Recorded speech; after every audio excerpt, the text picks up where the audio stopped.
This segment brought to you by Kansas Farm Bureau, the voice of agriculture.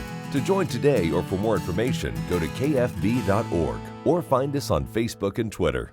A West Texas A&M animal scientist is working on better ways to predict and diagnose when feedlot cattle might be affected by a most complicated ailment, bovine respiratory disease, or BRD. It's extremely complicated because it involves marketing stress, a lot of different stressors. Stress causes immunosuppression in cattle, and then it's very complicated because it's multifactorial from a pathogenic standpoint. So there's many viruses that are involved in the disease. One simple fact is, the earlier it's identified, the better BRD can be treated. That's why Feed Yards gives antimicrobial shots to each animal in a high-risk pen on arrival. It's a procedure called metaphylaxis, though only 20% of cattle benefit from the strategy. Richeson offers a better plan. Targeted metaphylaxis is conceptual at the moment, using some metric or a group of metrics to try to predict whether an animal is going to be at greater risk for bovine respiratory disease. And we can make decisions, hopefully chute side, very rapidly.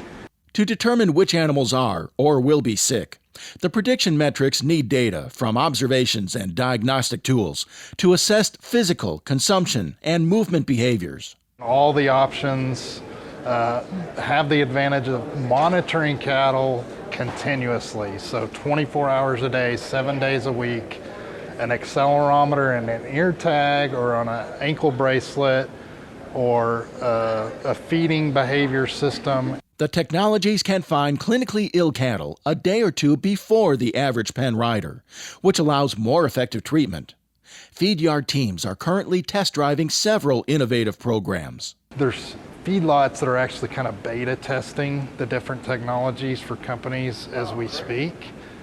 I think if and when the technology becomes widespread in the industry, I'll go back to return on investment. We've got to do the research to understand how much value there is in utilizing this new way of diagnosing BRD before we're going to see widespread adoption. And so I think we're, probably at least 4 or 5 years, probably, before we do the research and understand that, before we see a lot of widespread adoption. Data show sick cattle are less efficient on feed and earn lower quality grades at the packing house, so prevention is paramount. Cattle that are affected with bovine respiratory disease are behind their healthy pen mates.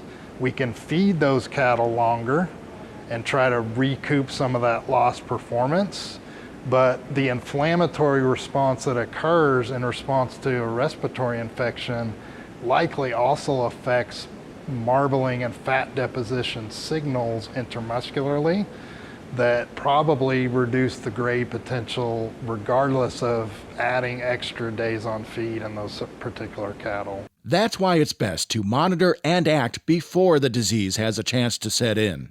I'm Bob Cervera.